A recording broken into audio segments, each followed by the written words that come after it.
আজকে আমাদের মূলত আমরা এখানে বসেছি যে ৪৭তম বিসিএস লিখিত পরীক্ষার যৌক্তিক সময়ের দাবিতে। তো এখানে বিভিন্ন সময় আমরা দীর্ঘ 1 মাস ধরে আন্দোলন করে আসতেছি, কিন্তু সরকার এখানে তার পিএসসি এখানে তার সিদ্ধান্তে অনড়। পিএসসির চেয়ারম্যান মুবাশ্বের সাহেব উনি আমার সিদ্ধান্তে আমরা এত আন্দোলন করতেছি, কিন্তু উনি আমাদের কোনো কথার ভ্রুক্ষেপই করতেছে না, উনি ওনার সিদ্ধান্তে অনড়।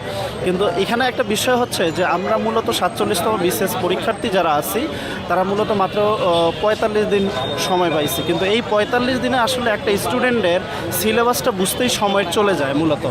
তো আমরা এই ৪৫ দিনে আসলে আমরা কোনো প্রিপারেশন নিতে পারিনি। এমনকি এর মধ্যে আবার ৪৯তম বিসিএস যে পরীক্ষাটা হয়েছে এই পরীক্ষার ভাইবা শেষ হলো সম্ভবত ১১ নভেম্বর।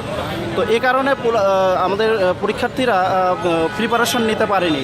মূলত আসলে ১০-১৫ দিন বলা চলে তাদের হাতে সময় আছে এই ৪৭তম বিসিএস লিখিত পরীক্ষা প্রিপারেশন নেওয়ার জন্য।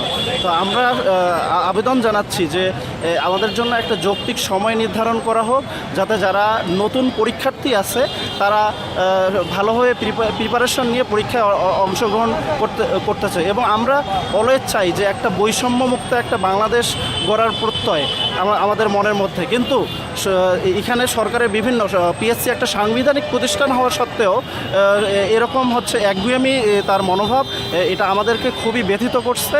এবং আমরা আমাদের সিদ্ধান্তে এখন অনড়। আমাদের ৪৭তম বিসিএস লিখিত পরীক্ষার একটা যৌক্তিক সময় অবশ্যই এই সাংবিধানিক প্রতিষ্ঠান পিএসসিকে নির্ধারণ করতে হবে। তা না হলে আমরা এখান থেকে আমাদের যৌক্তিক দাবি আদায় না হওয়া পর্যন্ত আমরা এই মাঠ ছাড়ছি না আজকে।